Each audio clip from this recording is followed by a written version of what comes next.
నేను ఎరపతినేని శ్రీనివాసరావు గారిని అడుగుతున్నా, మీరు ప్రకటించిన మేనిఫెస్టో ఒక హాస్పిటల్ గురించి కానీ, ఒక కాలేజ్ గురించి కానీ, ఒక తాగునీటి పథకం కానీ, ఒక ఇళ్ళు కట్టే పథకం కానీ ఏదన్నా ఉందా? గ్యాస్ కొట్టడం తప్పితే.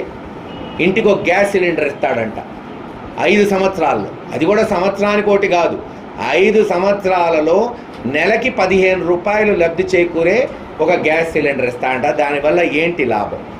పైగా అబద్ధాలు. గురజాలం జిల్లా కేంద్రానికి కృషి చేస్తారంట. మరి మొన్న చంద్రబాబు నాయుడు గారు వచ్చినప్పుడు ఎందుకు ప్రకటించాలా? ఇప్పుడు పోయిన తర్వాత ఎందుకు అబద్ధాలు చెప్తున్నారు? మీరు ఇన్నేళ్లు చంద్రబాబు నాయుడు గారు 14 సంవత్సరాలు ముఖ్యమంత్రిగా చేశాడు. ఆంధ్ర రాష్ట్రంలో ఒక్క జిల్లా అన్నా నెలకొల్పాడా? ఒక్క జిల్లా.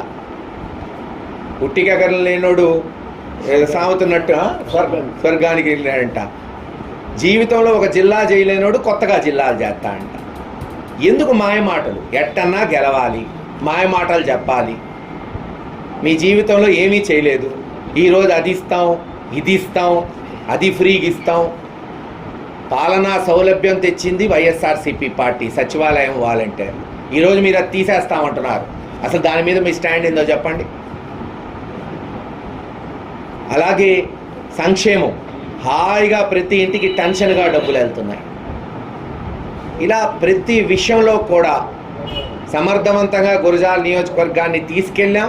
ఈరోజు మేము ప్రకటించిన అన్నీ కూడా దాదాపు ఇవన్నీ కూడా చాలా మటుకు శాంక్షన్ అయి ఉన్నాయి, పనులు జరుగుతున్నాయి. కాకపోతే అవన్నీ పూర్తి చేయగలగాలి. పూర్తి చేయగలిగితే నిధులు కూడా సేకరించాము. వీటికి కేంద్ర ప్రభుత్వం కానీ, రాష్ట్ర ప్రభుత్వం కానీ, జాతీయ రహదారులు కానీ, కాలేజీలు కానీ, హాస్పిటల్స్ కానీ తప్పకుండా ఇవన్నీ మనం పూర్తి చేయగలిగితే ఒక ఉన్నతమైన నియోజకవర్గంగా గురజాల్ని ముందుకు తీసుకెళ్తామని తెలియచేస్తున్నాం. ఏది ఏమైనా జనం చంద్రబాబు నాయుడు గారి మాటలు, ఎరపతినేని శ్రీనివాసరావు గారి మాటలు నమ్మే ధోరణిలో లేరు. గతంలో చేయలేదు కాబట్టి, ఈరోజు మేము 5 ఏళ్లలో చేసి చూపెట్టాం కాబట్టి ఇదిగో ఇది చేశాం, రేపు ఇది చేస్తాం. గతంలో నేను మేనిఫెస్టో ప్రకటించిన నవరత్నాల్లో దాదాపు అన్నీ కూడా మొదలైనవి, కొన్ని పూర్తయినాయి.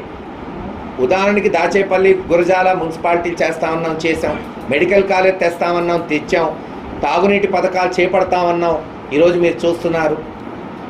తంగెడ లిఫ్ట్ ఇరిగేషన్ శాంక్షన్స్ దాదాపు టెక్నికల్ శాంక్షన్స్ అయినాయి, ఇంకా కేవలం డబ్బులు శాంక్షన్ చేయించాలి. ఇలా ప్రతి విషయంలో మాట నిలబెట్టుకుంటున్నాం. బైపాస్ పూర్తి చేస్తామన్నాం, బైపాస్ ట్రాఫిక్ వదిలాం. జానపాడు బ్రిడ్జ్ శాంక్షన్ చేయించాం. ఇలా అన్న నవరత్నాల్లో 90% హామీలు నిలబెట్టుకున్నాం, మిగతాయి కొనసాగుతున్నాయి. ఏది ఏమైనా మరోసారి గురజాల నియోజకవర్గంలో అఖండ మెజారిటీతో వైఎస్ఆర్సీపీ పార్టీని ఈ ప్రాంత పల్నాడు ప్రజలు గెలిపించబోతున్నారని తెలియజేస్తారు.